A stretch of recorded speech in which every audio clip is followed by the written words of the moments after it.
We're going to be doing a complete progression guide today, so definitely buckle up, subscribe to the channel, and let's get started. Gear in this game come from mainly doing dungeon as well as raid. You can access the dungeon menu at the left side of the map in the resource facility here, or you can click I and head into the party finder, and here you can find all the dungeon available in the game and either make a party or queue up for it. Right. There's two separate dungeons. There is the daily unstable dungeon. This basically drop poopy gear. This drop like beginner gear. It doesn't really matter. The thing that actually do matter is coming up here to do the actual dungeons, right? So there is 6 dungeons available in this game, and you're gonna be farming the 6 same dungeon across the entire journey, at least within the first season. There are going to be other way of acquiring gear in this game, like beating up world bosses. When you beat up world bosses, it will drop some gear. This is independent of the boss chest. You don't have to use the key to get gear. When you kill them, they will just drop gear. The key just give you extra bonus reward that are more involved into Imaji, which will be in a separate video.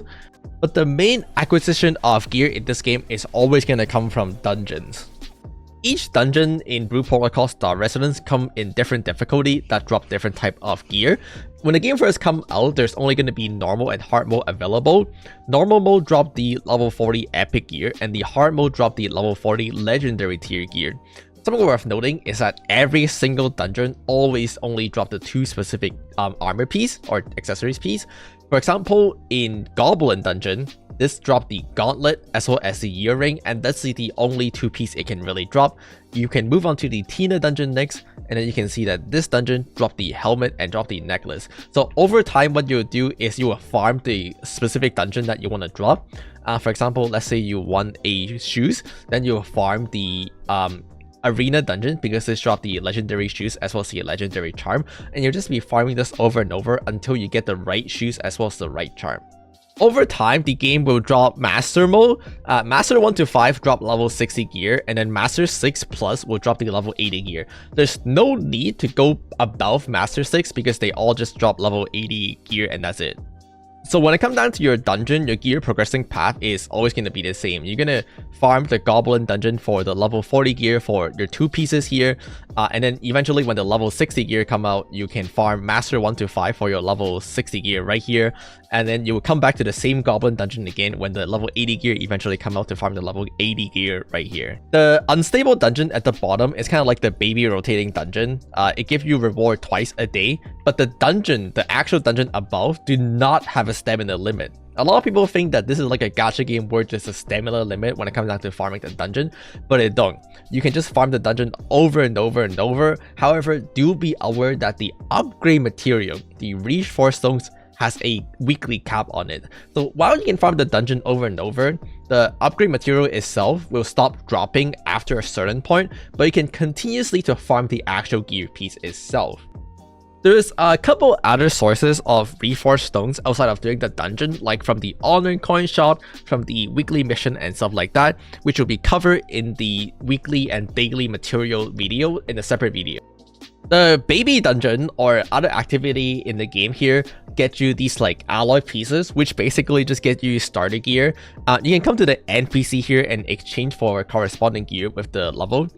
So here, for example, you can do like level 80 exchange, and using the alloy pieces that are coming from like the baby dungeon and other things like that, you can exchange for a set of starter purple gear. But these are not usually your end game goal. End game goal wise, you want to farm the actual dungeon above and go for the legendary gear. Dungeon gear in this game come with random advanced attributes, so you can farm them over and over until you get the right line. The basic attribute always drop your class main stat, so if you're like a strength class, it will drop strength. If you're agility class, it will drop agility. And then you have the advanced attribute where there's 4 random lines, right? Starting off with the purple line, this is like a purple percentage line. It could be something like attack speed, it could be something like boss damage. This is random. Only the legendary gear has the purple line. The purple tier gear do not have the purple line. And that's the main difference between purple level gear and legendary gear. Other than the fact that legendary gear can go to 100 perfection, while the purple gear can only go to 80 perfection. Right, so legendary gear come with an additional random purple line, and again, it's like completely random. There's different attribute, but each attribute also have a different efficiency. So this one, for example, have attack speed 1.5, but you can go up to attack speed 2.0 actually.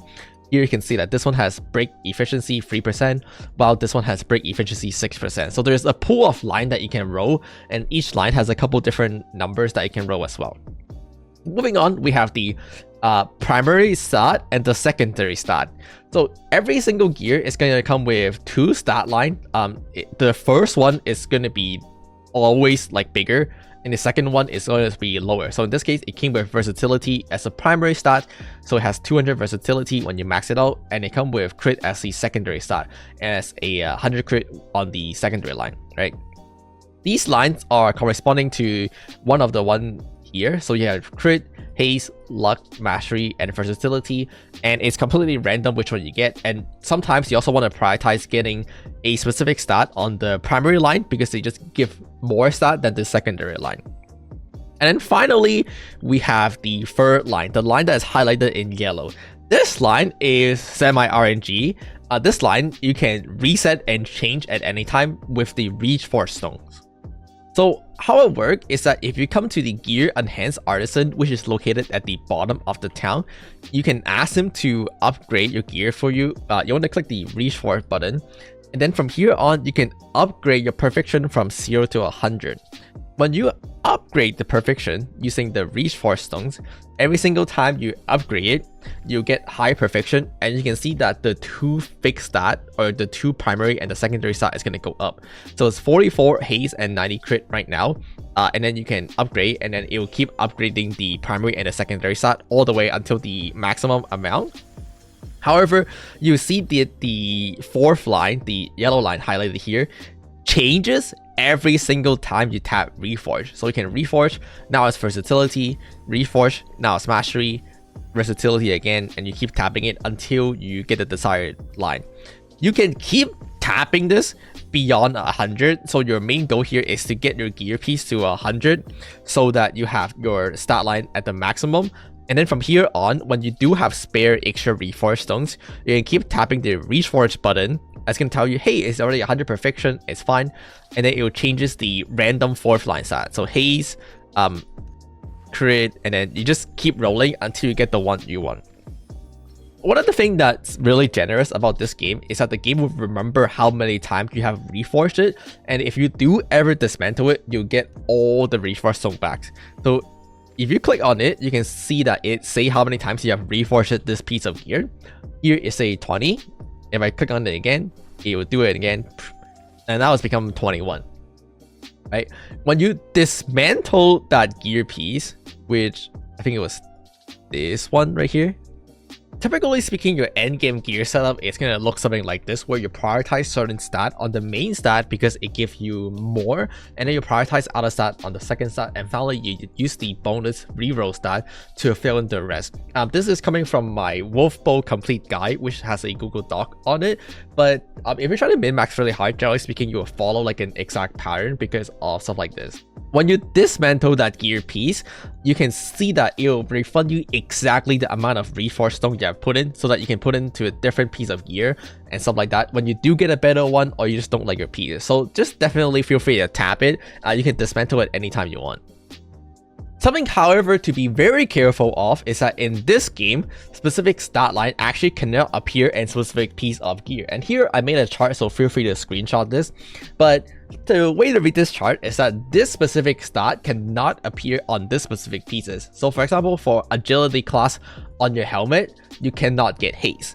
On the agility class on your chest piece, you cannot get mastery. So no matter how hard you farm, no matter how hard you look for, you're not going to see haste in your class stat line right here.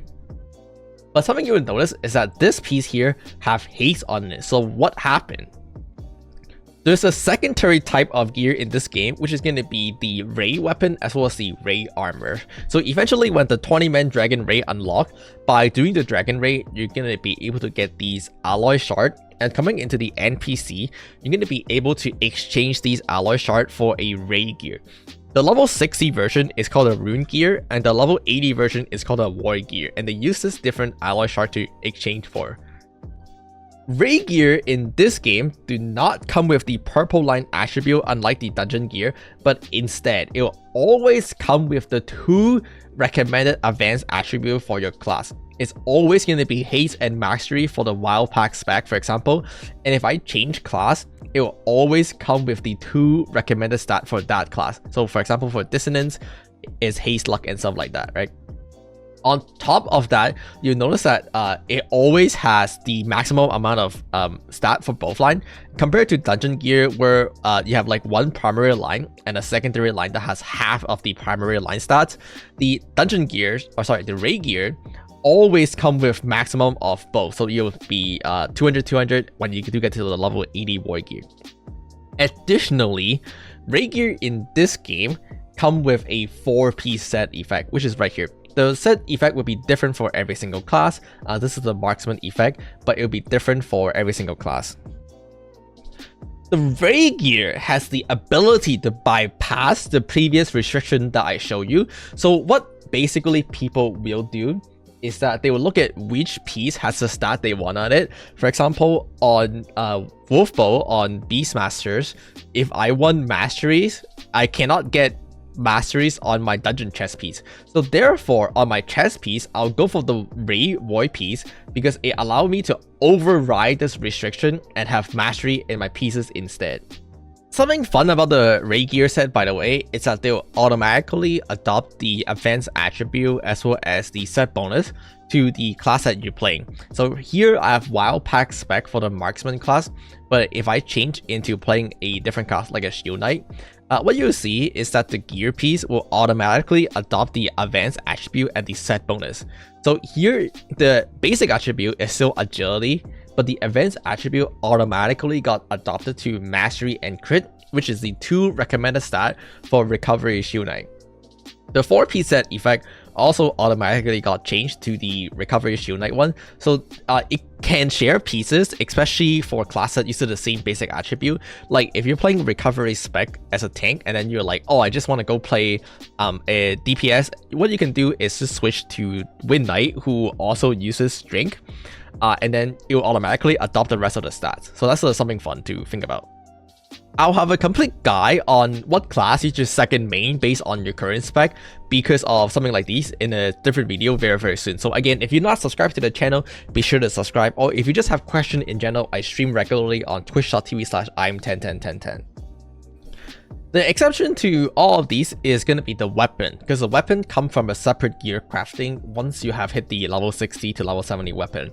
The way weapon works is that you're going to get this different currency. Again, this is going to be from the raid, which is like the square pieces currency, and you'll be able to craft your level 60 weapon up to a level 71. What you will do is you'll get a dungeon drop of the level 60 gold weapon, and once you have it maxed out, you can upgrade it using 50 of these gold pieces into the level 71. And then likewise, the weapon also comes with fixed stats. So the stat on your gold level 60 weapon is not going to matter when you eventually do upgrade to the level 70 weapon. Level 80 to level 90 is a different breed though. You have to redo the process again. So what you would do is you would go ahead and acquire the level 80 dungeon weapon from M6 or something like that. And then using 100 of these gold pieces, which you're going to get from doing the higher level raid, you're able to upgrade your level 80 weapon into a level 90 weapon, which likewise has fixed that. Once you do get the level 90 weapon, you can then unlock the level 100 weapon by using 100 of these Glitter Stellar Core, which only come from the highest nightmare tier of raid, and 150 of these pieces. So this is how you're going to get the level 100 weapon. Currently, the only gear that's available in the game that go up to level 100 is the weapon itself.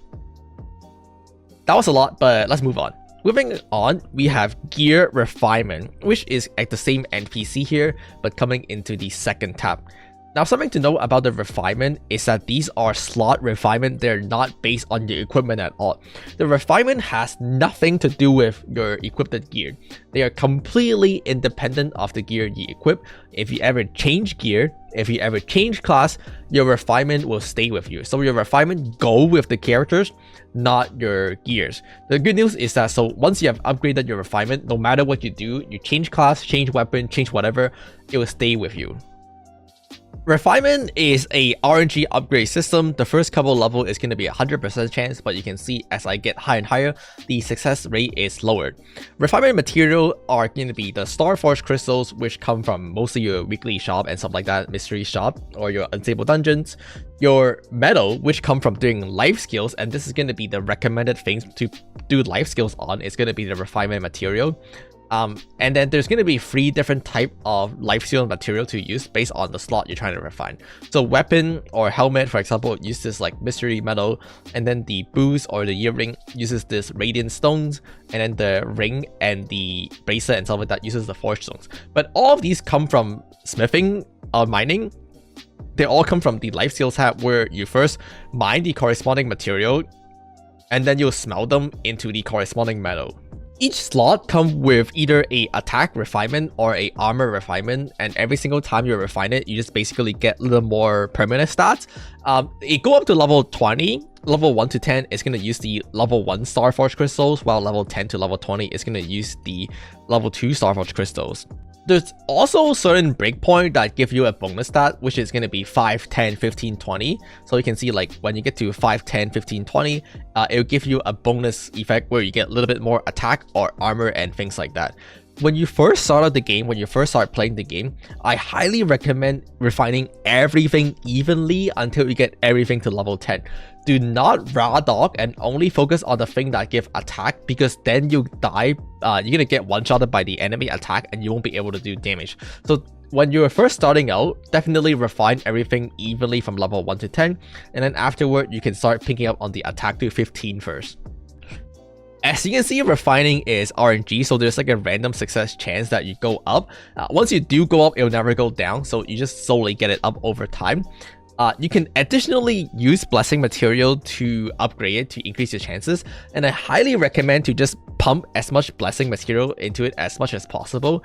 Ideally, you get it to 100% chance on the lower level one, just because failing a 95% chance and then losing all your material feels extremely bad, since material in this game is so time gated, and that has happened to me before.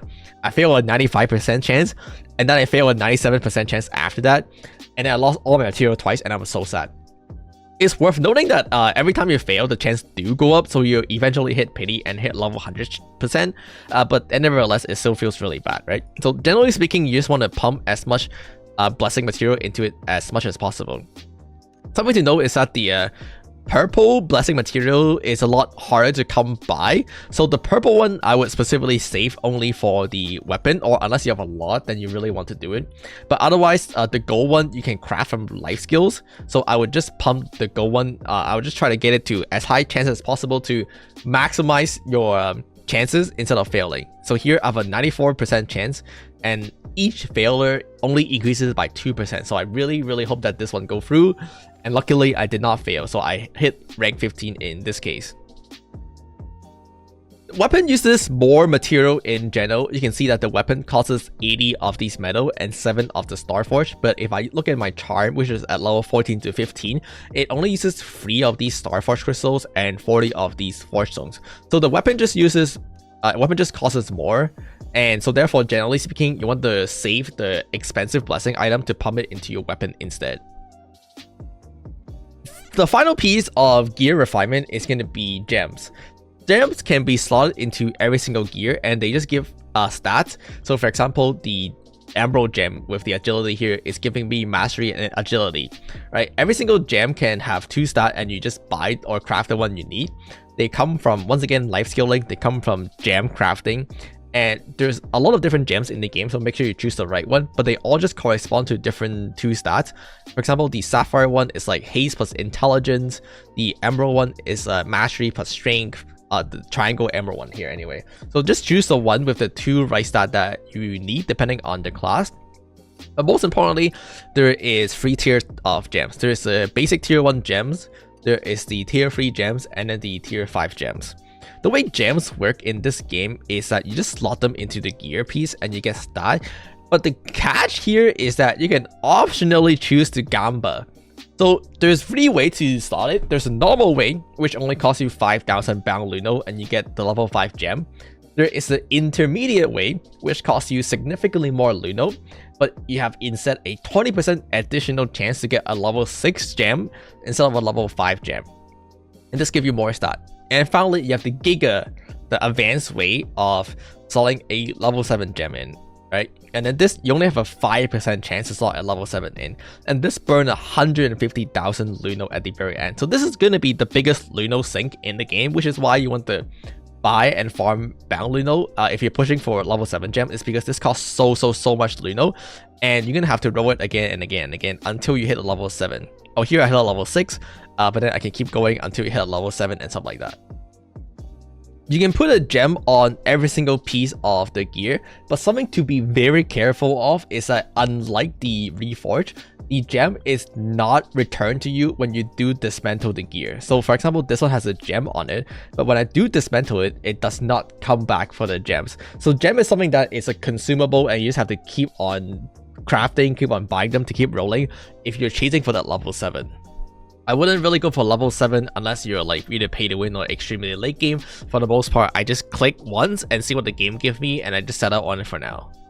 That is the most part about gear progression. Obviously, this game do involve a lot more out of system like Imagery, module, skill, and talent and stuff like that. Originally, I was planning on covering every single one of those in this video, but I realized just this section is already 20 minutes, so I opted to just leave it for next time. So you have to subscribe. See you guys next time.